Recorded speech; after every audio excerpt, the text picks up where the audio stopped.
반가. 안녕하세요. 박용덕입니다. 공인중개사법 하루 3문제 기출 뽀개기 시간입니다. 자, 이번 시간은 28회 39번부터 보도록 하겠습니다.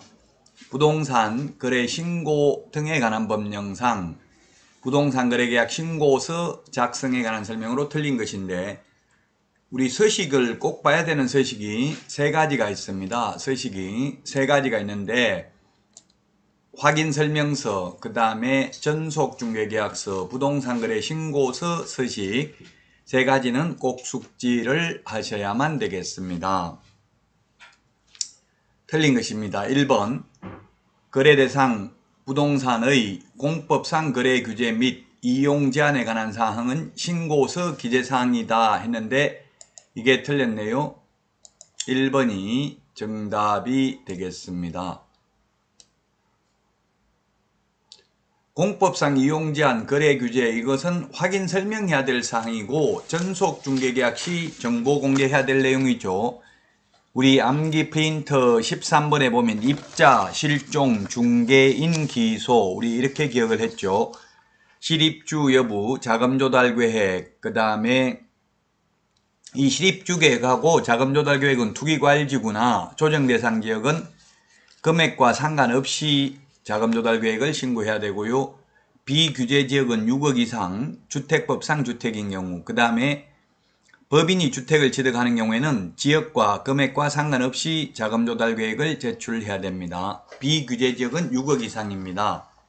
자, 그 다음에 실제 거래가격, 부동산 등의 종류, 그 다음에 개업공개사 인적사항, 계약 체결일, 중도금, 잔금 지급일, 그 다음에 거래 당사자 인적사항, 조건, 기한, 부동산 등의 소재지 면적 지목, 그 다음에 지번, 이런 것들을 신고해야 됩니다.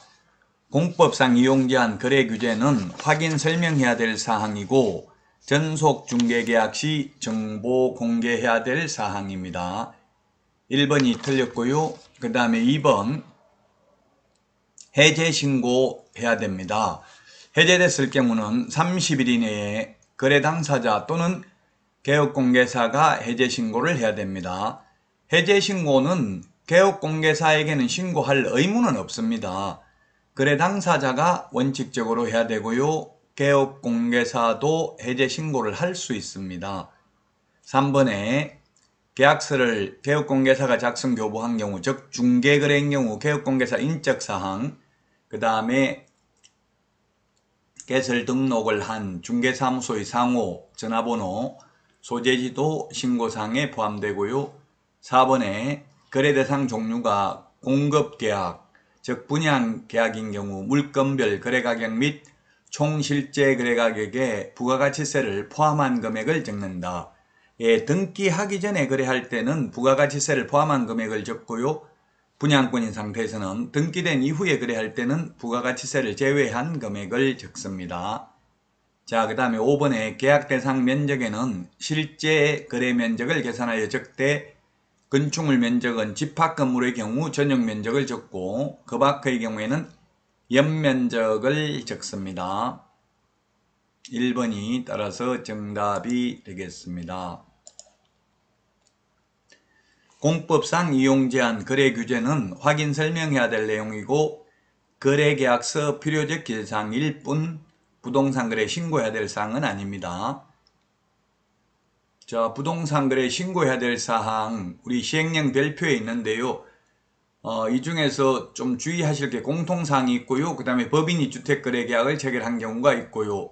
그 다음에 법인 외가 있는데 주의해야 될 점, 실제 우리 암기 프린터 13번, 핵심 비교 정리 프린터 13번에 있는 입주계획, 자금조달계획이 있는데, 다시 한번 말씀드리면 입주계획, 자금조달계획은 투기과일지구나 조정대상지역이면 금액과 상관없이 실입주 여부, 자금조달계획을 신고해야 되고요. 비규제지역, 즉 조정대상지역이나 투기과일지구가 아니면 6억 이상인 경우, 그리고 주택법상 주택이어야 합니다. 오피스텔은 주택법상 주택이 아니기 때문에 자금조달계획 제출할 필요 없고요. 그 다음에 법인이 주택을 취득하는 경우에는 지역하고 금액과 상관없이 자금조달계획을 제출해야 된다. 또 투기과일지구면 증빙자료도 제출해야 된다는 것 기억하시기 바랍니다. 자, 다음은 40번 문제 보도록 하겠습니다. 부동산 거래 신고에 대해서 틀린 것입니다. 1번 개인 간의 거래를 중개한 개업 공인중개사가 계약서를 작성 교부한 경우 해당 개업 공인중개사가 부동산 거래 신고를 해야 됩니다. 해제 신고나 임대차 계약 신고는 개업 공개사에게 할 의무가 없습니다. 할 수 있습니다. 그러나 부동산 거래 신고는 반드시 개업 공개사가 해야 됩니다. 자, 그 다음에 2번 부동산의 매수인은 신고인이 부동산 거래계약 신고 필증을 발급받은 때에 부동산 등기 특별조치법에 따른 금인을 받은 것으로 봅니다.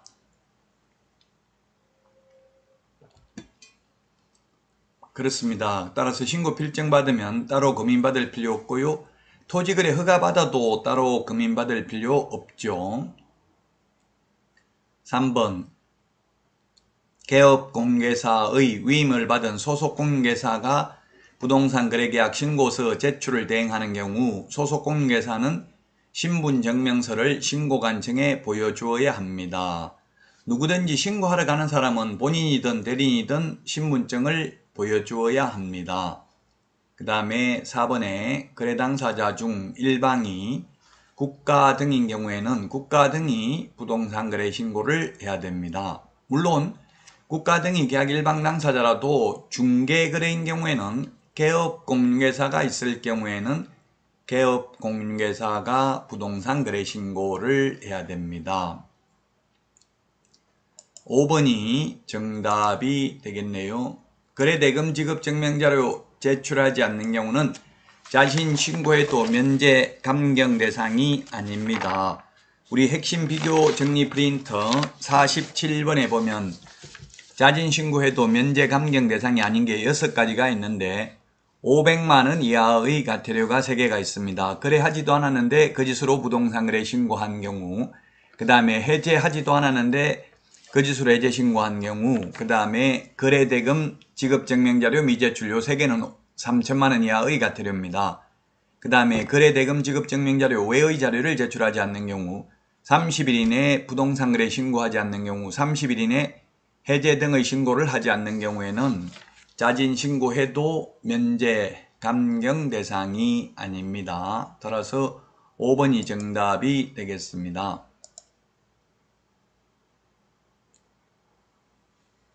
네, 자진 신고해도 면제 감경 대상이 아닌 거 조금 전에 6가지 말씀을 드렸죠. 3천만원 이하의 과태료 3개, 500만원 이하의 과태료 3개가 있습니다.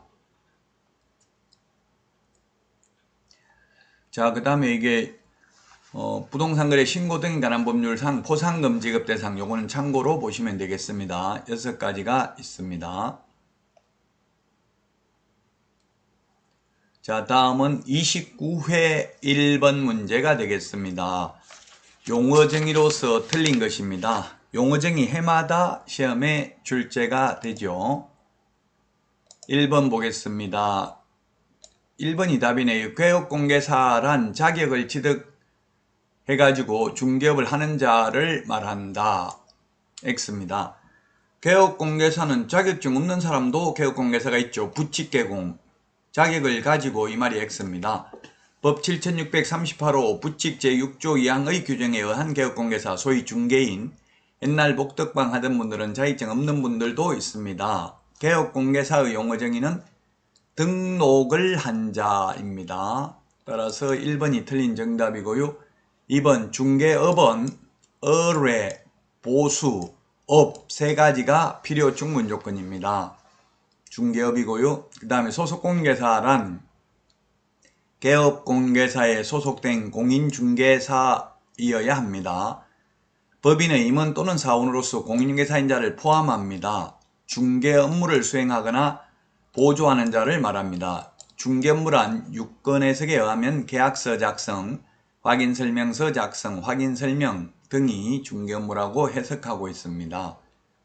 4번 공인중개사란 공인중개사 자격을 취득한 자를 말합니다. 이 법에 의해서 자격을 취득해야 되고요. 외국에서 자격을 취득해도 공인중개사가 아닙니다. 5번 중개라 함은 중개사물에 대하여 거래 당사자 간의 매매, 교환, 임대차, 그 밖의 권리의 득실 변경에 관한 행위를 알선하는 것을 중개라고 합니다. 1번이 정답이 되겠습니다. 개업공개사는 이 법에 의해서 중개사무소 개설 등록을 한 자를 말합니다. 자격증 없는 분도 있다. 부칙개공 소위. 여러분 많은 도움 되셨나요? 도움 되셨다면 구독, 좋아요, 알림 설정 해주시면 감사하겠습니다. 다음 시간에 찾아뵙겠습니다. 안녕히 계십시오. 안녕.